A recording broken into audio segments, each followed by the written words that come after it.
Bonjour et bienvenue dans cette nouvelle vidéo. On parle aujourd'hui des orgonites, appelés sous d'autres noms, souvent générateurs d'amour ou d'énergie.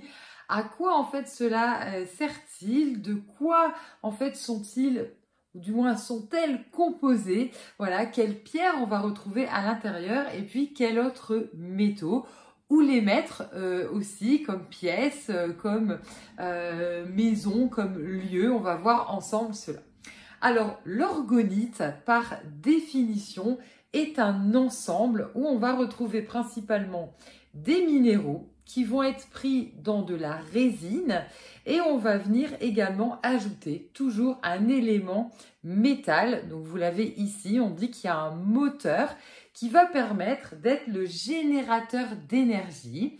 L'idée étant de mettre toujours en action l'énergie perpétuelle. On dit qu'un générateur, une orgonite, n'a pas besoin en fait d'être ni nettoyée ni purifiée puisqu'elle est tout le temps en mouvement. Quels minéraux on va retrouver dedans?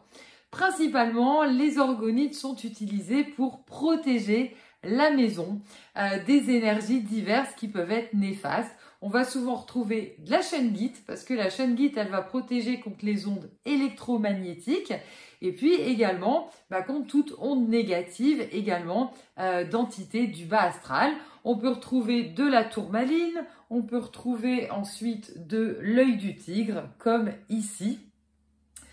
Et l'idée, c'est vraiment de mettre ces orgonites soit au centre de la maison. Je sais que nous particulièrement, on a une grande maison avec une cuisine qui est au milieu et un peu plus enfermée. Les énergies sont un peu plus compliquées et entourées d'eau.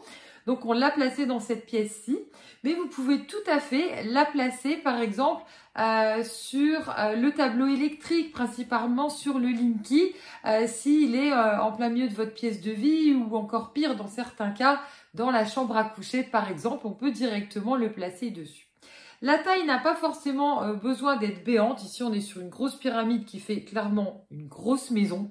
Voilà. Et ensuite, on peut avoir des formes un petit peu plus petites ici, où on est déjà sur une bonne pièce de vie ou un bureau, par exemple, de thérapeute.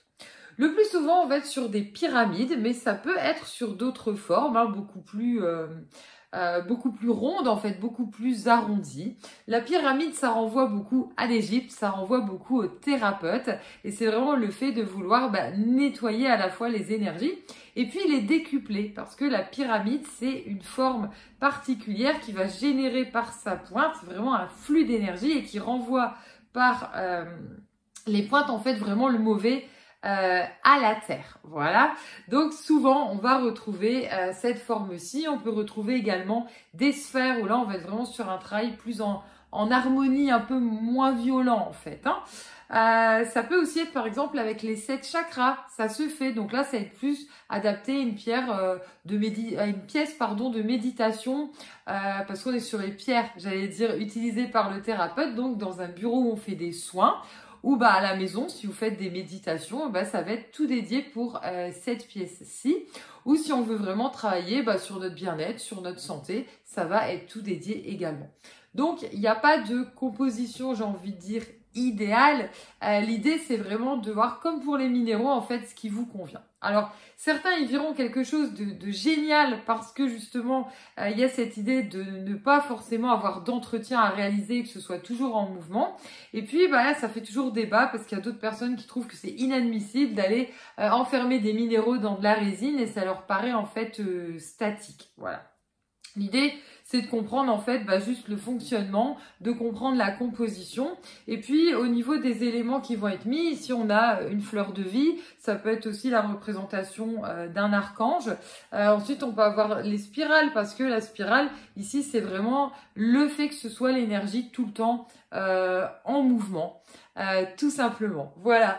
J'espère vous avoir donné envie de travailler avec les orgonites, de les avoir découvertes si vous ne connaissiez pas, ou de connaître un peu mieux leur utilisation.